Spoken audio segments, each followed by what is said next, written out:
Today's postcard has a seafaring postmark. We're on board the SS Great Britain.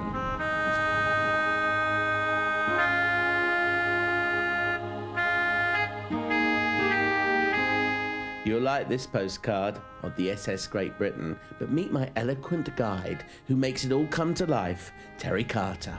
You know, Terry, more than any other ship I've seen, and I've seen some ships now, this one in a kind of way frightens me. Frightens you? Yeah, frightens me in the way of its, I don't know, I've seen the Cutty Sark, the Victory, the Warrior, the Mary Rose, but this one has a kind of, it's a bit sinister to me. Yes, probably because it was left to rot for so many years as such, and there's still a lot of the warts and wrinkles attached to it as such sort of thing.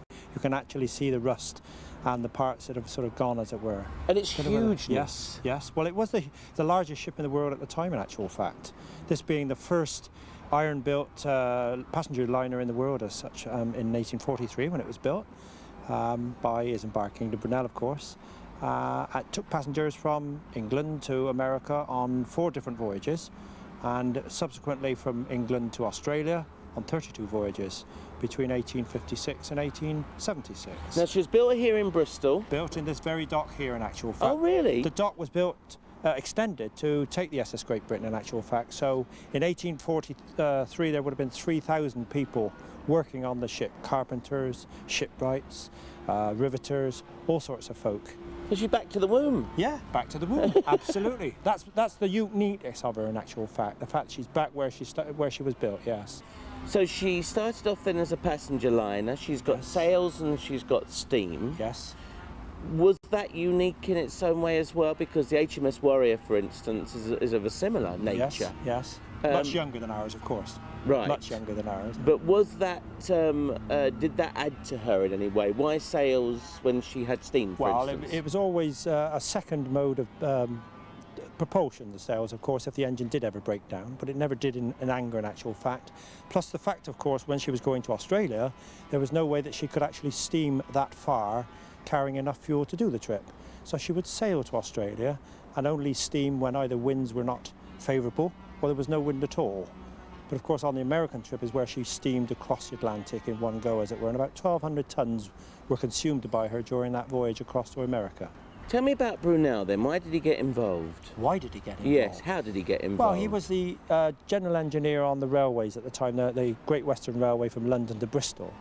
And a comment that he made at a board meeting about extending the railway to America obviously gave rise to great cries of mirth, as it were, until it began to sink into another director of the firm. And this is where it was the idea of taking passengers from Bristol to America was created, and that's what the ship was built for.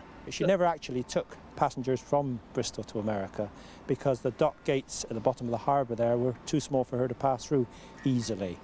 So she in fact went from Liverpool to New York. That's what I was going to ask you. Yes. Did she actually do all of her voyages from Bristol? No, she didn't do any of her voyages from Bristol, in actual fact.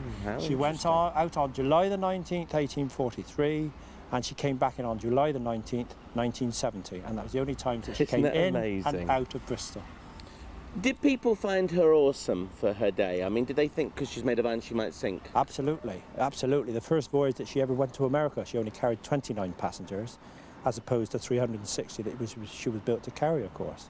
So, yes, the difference between a wooden ship, as most Victorians of the time had been used to seeing and hearing about and what have you, was changed to this wrought iron ship, and of course that meant that people were in fear of being the ship sinking as such.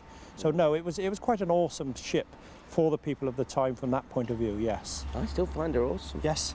I still find her awesome. And we're on the anchor. Is this the original? This is one of the original anchors. She had 2 in actual fact. We're a bit wet yes. here. Yeah. She had 2 in actual fact, but this is one of the original anchors, and of course these would be down from the hawse pipes there. The lower one being the original ones, of course. Well, let's go on and see what you've done, because there's like a before and an after, isn't there? Yes, yeah, we've done a lot of work since she's been in the 27 years she's been back now. We've started to do the weather deck, of course, and we've done dining saloon, cabins, and the bell deck is beginning to come together now with regard to the ship's museum.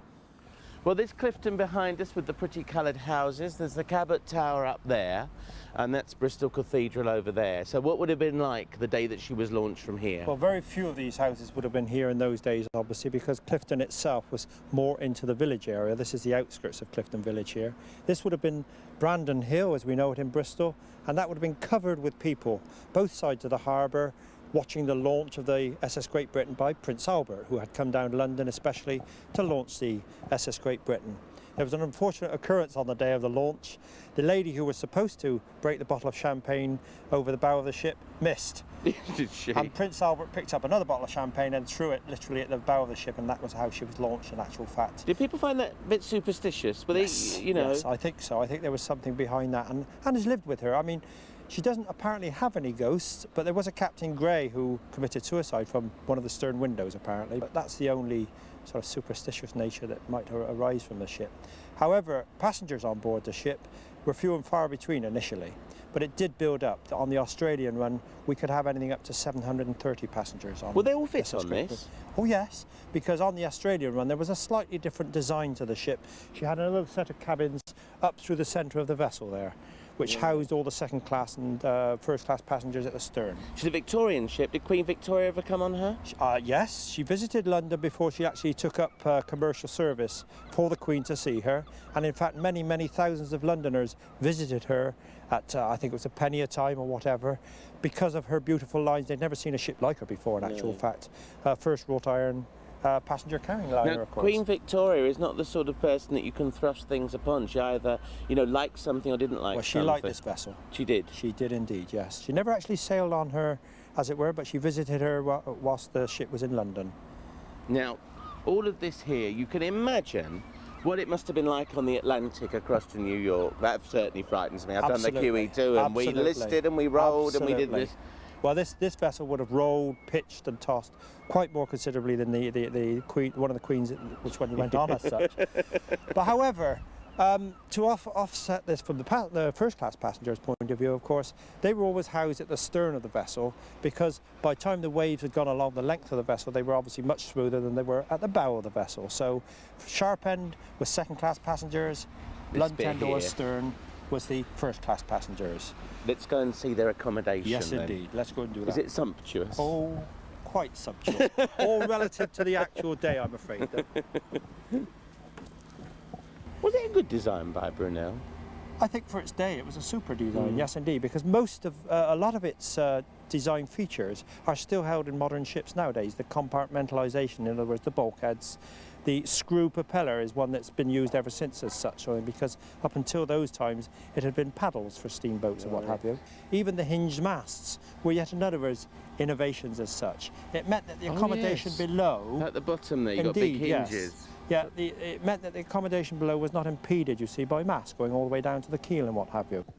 Well, they're the first class passenger cabins in there, aren't they? One or two to a cab. Oh, yes. And when you consider the sort of gear that the women would be wearing in terms of crinoline dresses and the guys with top hats, not much space to move around in there, I'm afraid. And what about the second class? Well, that's first class. They would have. There's two in the first class passenger cabins, and there would have been 4 people in the same size cabins at the front of the vessel. You're joking? No, I'm not joking at all. 4 in that little 4 tiny in that space there, yeah. Just 4 bunks.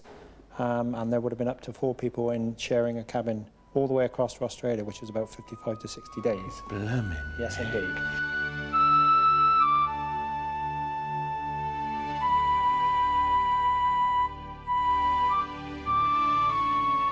Down in the bottom there, the furnaces along the bottom there. With the white doors down there. Which is where, yes, which is where the stokers would have been stoking for anything up to 14, 15 hours a day. And can you imagine the heat, the dust, the noise especially, of a 343-ton engine turning over and over and over?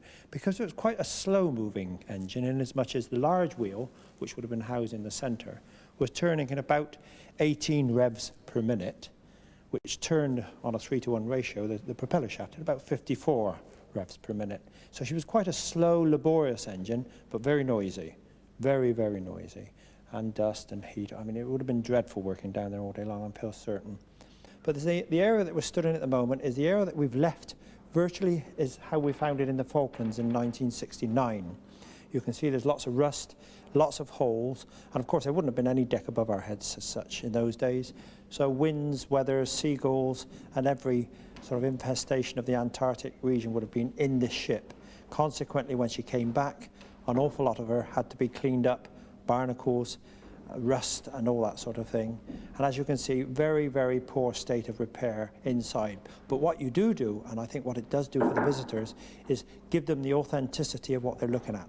Most of what you see here is 150 years old. It's incredible. The steel. How did she end up in the Falkland Islands? She ended up in the Falklands on her last voyage from Penarth Docks to San Francisco carrying coal.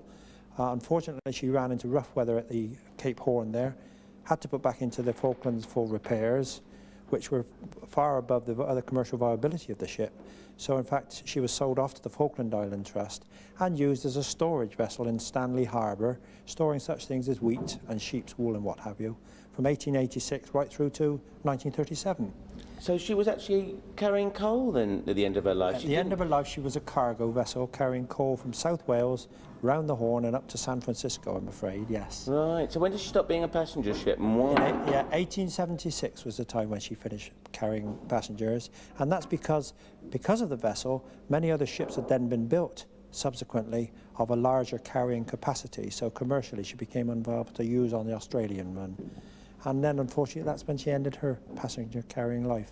So how much did it cost to bring her back from the Falklands? About 150,000 or so, and one of our major benefactors, of course, Sir Jack Hayward, was instrumental in doing this, and well, eternally grateful to that guy. Really worth it. A Bristol-made ship back in Bristol. Back in Bristol.